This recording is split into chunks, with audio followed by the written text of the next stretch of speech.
जय हिंद दोस्तों, मेरा नाम संदीप कुमार, आपके अपने चैनल एग्जाम अड्डा में स्वागत है। आज हम लोग पढ़ेंगे मोल अंश, मोल फ्रैक्शन। ये आपका जो टॉपिक आज का है वो 11th और 12 दोनों के लिए लागू होता है। मतलब फर्स्ट ईयर और सेकेंड ईयर दोनों के लिए इम्पोर्टेंट है, इसलिए आप लोग वीडियो के अंत तक बने रहें। आज आप लोग को मोल अंश बहुत ही बेहतरीन तरीका से समझ में आएगा। चलिए प्रारंभ करते हैं अपने टॉपिक को। तो आज का हम लोग का जो टॉपिक है बाबू, मोल अंश। मोल अंश, मोल अंश को हम लोग मोल प्रभाज भी कहते हैं।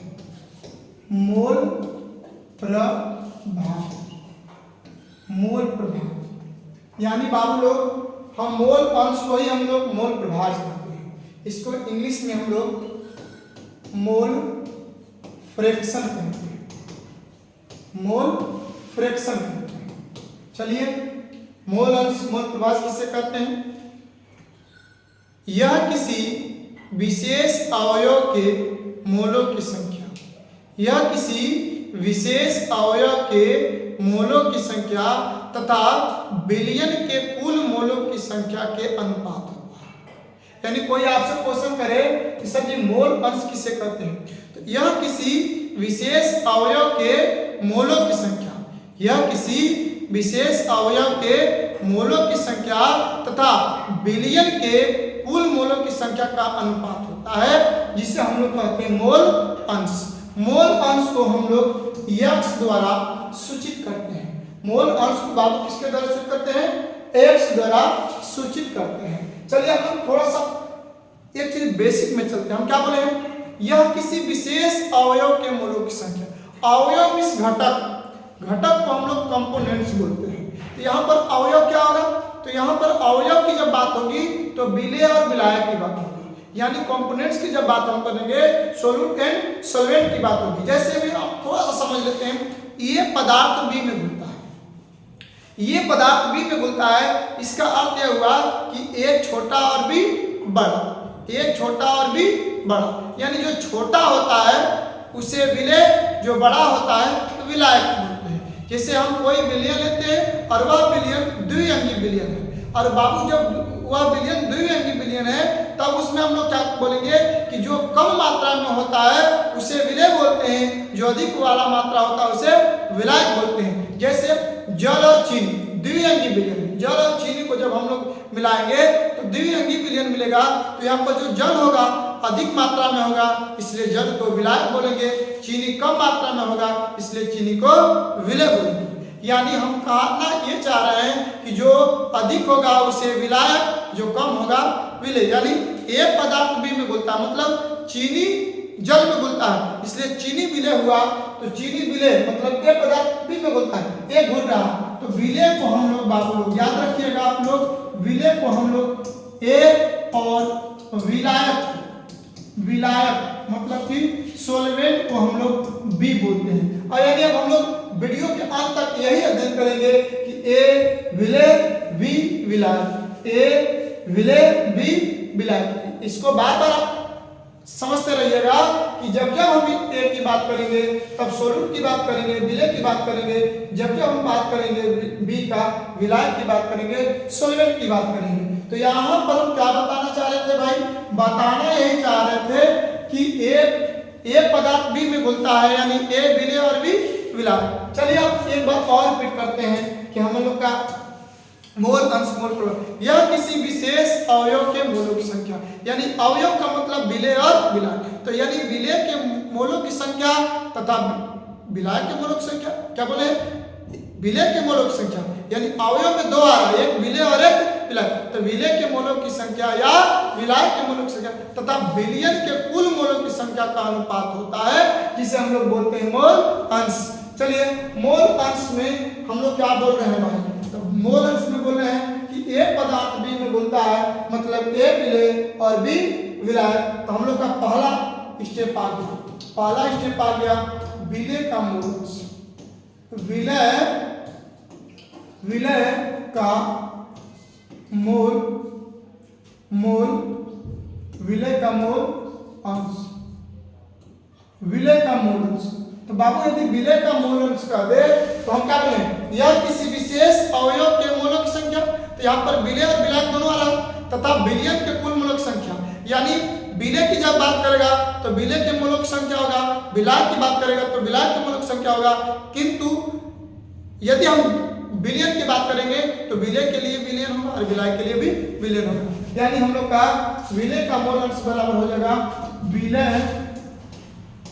विलय के मोलों की संख्या, विलय के मोलों की संख्या अब बटा के बाबू विलयन के कुल मोलों की संख्या, विलयन के कुल मोलों की संख्या, विलयन के कुल मोलों की संख्या। इसको हम लोग थोड़ा सा इंग्लिश में यदि व्यक्त कर देते तो इंग्लिश में आपका हो जाएगा मोल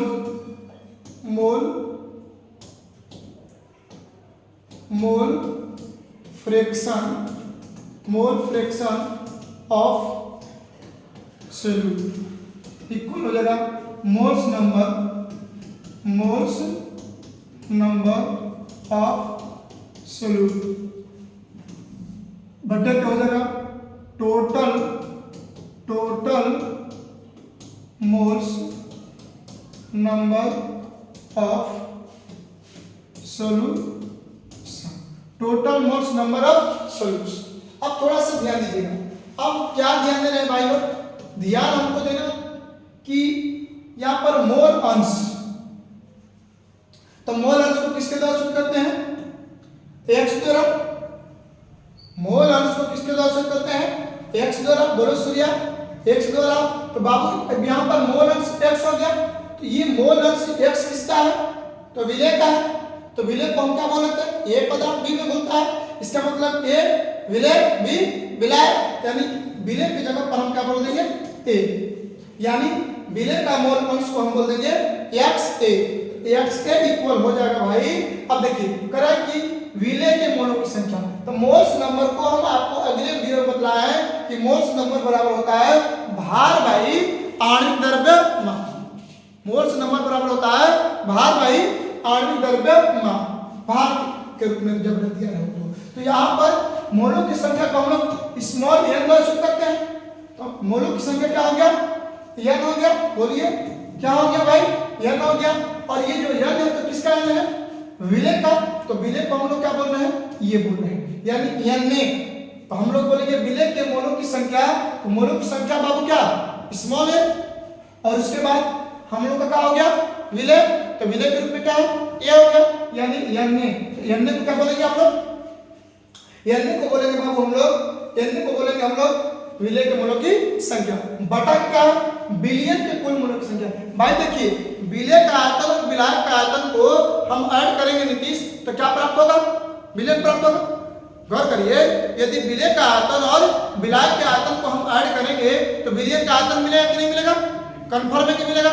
अब यहाँ पर विलय का आयतन और विलायक का आयतन को ऐड करते हैं तो विलयन का आयतन प्राप्त होता है। ठीक उसी प्रकार यदि विलयन के मोलों की संख्या की बात करें तो विलयन के मोलों की संख्या प्लस में विलायक के मोलों की संख्या, दोनों को हम ऐड करेंगे तो विलयन के मोलों की संख्या मिलेगा कि नहीं सर, अवश्य मिलेगा।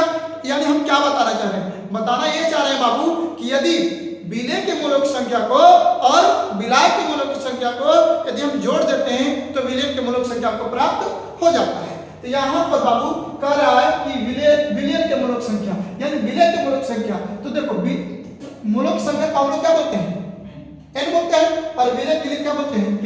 इसका मतलब कि विलय के मोलों की संख्या प्लस बाबू हो जाएगा विलायक के मोलों की संख्या। तो क्योंकि विलायक के मोलों के लिए मोलों की संख्या क्या हो गया, n, और विलायक के लिए क्या, b। यानी हम लोग का हो गया xa बराबर फॉर्मूला मिल गया बच्चा, xa बराबर n बटा के n प्लस n। ये किसके लिए बच्चा हमको मिला है, ये विलय के मोल अंश के लिए मिला है। तो यानी आपसे कोई क्वेश्चन कर दे कि विलय का मोल अंश बराबर क्या हो जाएगा, तो तो एन ए बटा के n a plus n b, इसको याद रखिएगा, ये काम करेगा। ठीक है, चलिए अब हम लोग प्रारंभ करते हैं नंबर 2 के लिए। नंबर 2 में बाबू हम कुछ नहीं करेंगे। नंबर 2 में यहाँ पर देखिए, यहाँ पर विलय है, तो यहाँ पर केवल और केवल बाबू हम यहाँ पर विलय कर दे रहे हैं।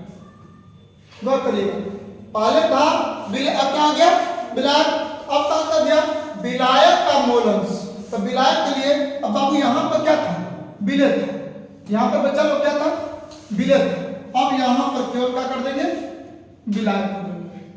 क्या कर देंगे भाई विलायक कर देंगे। तो विलायक के मोलों की संख्या बटा के विलय के मोलों की संख्या, मतलब कुल मोलों की संख्या। यानी देखिए हम कुछ नहीं किए थे, पहले बाबू यहाँ पर क्या था, पहले यहाँ पर विलय था, पहले बाबू लोग क्या थे यहाँ पर विलय था, लेकिन अब क्या हो गया, अब बाबू हो गया ये विलायक।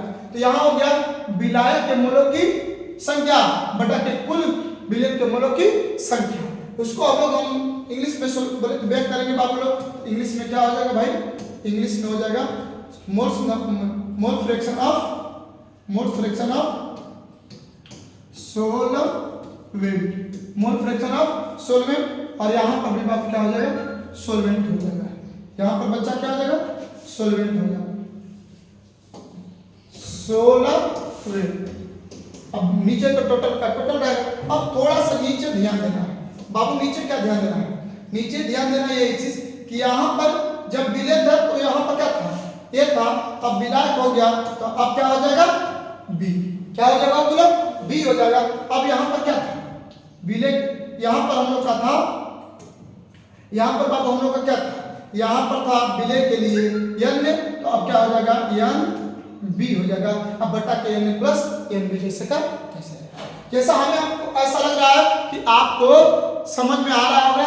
यदि आपको क्लियर समझ में आ रहा है बाबू तो चैनल अभी तक सब्सक्राइब नहीं किए हैं तो चैनल को सब्सक्राइब कर बेल आइकन घंटी को दबा दें, जिससे किसी भी प्रकार का यदि वीडियो इस एग्जाम अड्डा पर आए, चैनल पर आए तो आपके पास नोटिफिकेशन में पहुंच जाए। अभी तक यदि वीडियो को लाइक पसंद नहीं किया है तो लाइक कर दीजिए, जिससे हमें ये पता चलेगा कि आपको क्लियर समझ में आ रहा है। तो बाबू यहाँ तक आप लोग स्क्रीनशॉट कर लीजिए। चलिए अब हम लोग आगे बढ़ते हैं बाबू, आगे हम यही बढ़ते हैं। अब तो यहाँ तो समझ में आ गया कि विलायक के मोल अंश क्या हो जाएगा, तो विलायक के मोलों की संख्या बढ़ा के विलय के कुल मोलों की संख्या। अब चलिए प्रारंभ करते हैं। मोल अंश का कोई इकाई नहीं होता है, मोल अंश का बाबू कोई इकाई नहीं होता है क्योंकि यह अनुपात में होता है। इतना तो क्लियर हो गया, मोल अंश का कोई इकाई नहीं होता है क्योंकि यह क्या होता है बाबू, यह क्या होता है अनुपात में होता है। अब नंबर 2 नोट नंबर 2 कर देते हैं। तो देखिए ये ताप पर निर्भर नहीं करता है, यानी जो बाबू मोल अंश होता है वो किसी तापमान पर निर्भर नहीं करता है। इसको याद रखिएगा कि मोल अंश किसी ताप पर निर्भर नहीं करता है। नोट नंबर 3, किसी भी अवयव के मोल अंश का योगफल सदैव एक होता है। किसी भी अवयव के मोल अंश का योगफल सदैव क्या होता है बाबू एक होता है। यानी कोई यदि आपसे क्वेश्चन कर दे कि मोल अंश का योगफल क्या होगा, तो किसी भी अवयव का मोल अंश का योगफल सदैव क्या होता है एक होता है। चलिए हम लोग प्रारंभ करते हैं। तो सब लोग प्रूफ भी कर दे रहे हैं। हम क्या बोले, किसी भी अवयव के मोल अंश का योगफल सदैव एक होता है, यानी इसको हम लोग प्रूफ करने जा रहे हैं। चलिए एक्स ए प्लस एक्स बी इक्वल क्या 1, एक्स ए प्लस एक्स बी इक्वल क्या हो गया बाबू 1 हो गया। तो यहाँ पर एक्स ए बोल रहा है, तो अब बतलाइए एक्स ए यानी एक्स ए का मतलब क्या विलय का मोल अंश, विलय का मोल अंश। तो बाबू बतलाओ ये 1 तो है ही है, ये प्लस में इधर आएगा तो माइनस में, यानी 1 माइनस एक्स बी। यानी ध्यान देना कि आपका एक फॉर्मूला तैयार हो गया कि विलय का मोल अंश बराबर क्या हो जाएगा, तो 1 माइनस विलायक का मोल अंश। अब आप एक्स बी को यदि हम रोक लें, एक्स बी को रोक लें तो 1 तो रहेगा ही रहेगा, तो 1 रहेगा छोटू, तो यहाँ पर बचवा एक्स ए है तो ये प्लस में उधर जाएगा तो क्या हो जाएगा माइनस में, तो एक्स ए। यानी बचवा लोग हमको एक चीज और मिला कि एक्स बी यानी विलायक का मोल अंश बराबर क्या मिला 1 माइनस एक्स ए। क्लियर है आपको। अब चलते हैं हम लोग, हम क्या बोले हैं, हमको बाबू लोग प्रूव करना है, हमको बचवा प्रूव करना है कि एक्स ए प्लस एक्स बी बराबर क्या होता है, 1 होता है। प्रूफ तो हमको यही करना है, चलते हैं प्रूफ करते हैं। यानी बाबू एक्स ए प्लस एक्स बी इक्वल क्या 1 हो गया। ठीक है, इतना तो क्लियर है सबको।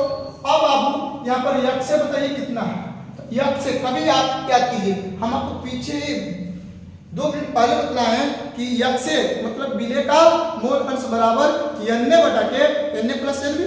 तो हम लोग यक्स की जगह पर यक्स की जगह पर एन ए बटा के n a plus n b कर सकते हैं। प्लस तो बात क्या करेंगे, प्लस कर देंगे। अब देखिए यक्स बी के लिए क्या कर देंगे, एन बी बटा के n a plus n b. भिन्न प्रकार का जोड़ सबको आता है, तो बाबू लोग जब आपको भिन्न प्रकार का जोड़ आता है तो n a plus n b का लसा क्या हो जाएगा, n a plus n b होगा।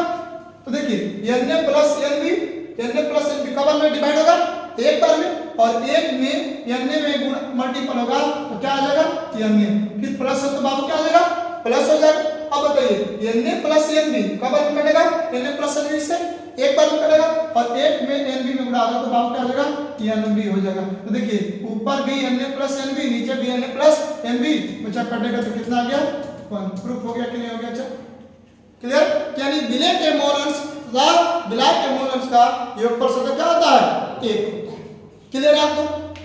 चलिए बच्चों इतना ध्यान दीजिएगा, इसको जिसको स्क्रीनशॉट करना है आप लोग करो, इसको स्क्रीनशॉट करना है इसे कर लो। चलिए अब हम लोग प्रारंभ करते हैं मोल अंश। मोल अंश तो प्रारंभ करिए दिए, तो मोल अंश का अब क्या होता है, न्यूमेरिकल होता है। तो मोल अंश में न्यूमेरिकल आपको अगले वीडियो में बतला देंगे कि मोल अंश, क्योंकि अब मोल अंश के जो न्यूमेरिकल है उसको बनाने के लिए हमको कम से कम 30 मिनट का टाइम चाहिए। तो हम आपको अगले वीडियो में न्यूमेरिकल ही सॉल्व करेंगे कि मोल अंश का न्यूमेरिकल किस प्रकार होगा, और बड़ा आनंद आता है। इसलिए आप लोग धैर्य के साथ बने रहिए। और उससे न्यूमेरिकल को पढ़ने के लिए अभी तक यदि चैनल को सब्सक्राइब नहीं किए हैं तो चैनल को सब्सक्राइब कर बेल आइकन घंटी को दबा दें, जिससे हम किसी भी प्रकार का इस चैनल पर वीडियो अपलोड करें तो आपके पास नोटिफिकेशन में पहुंच जाए। सपोर्ट करने के लिए धन्यवाद। जय हिंद, जय भारत।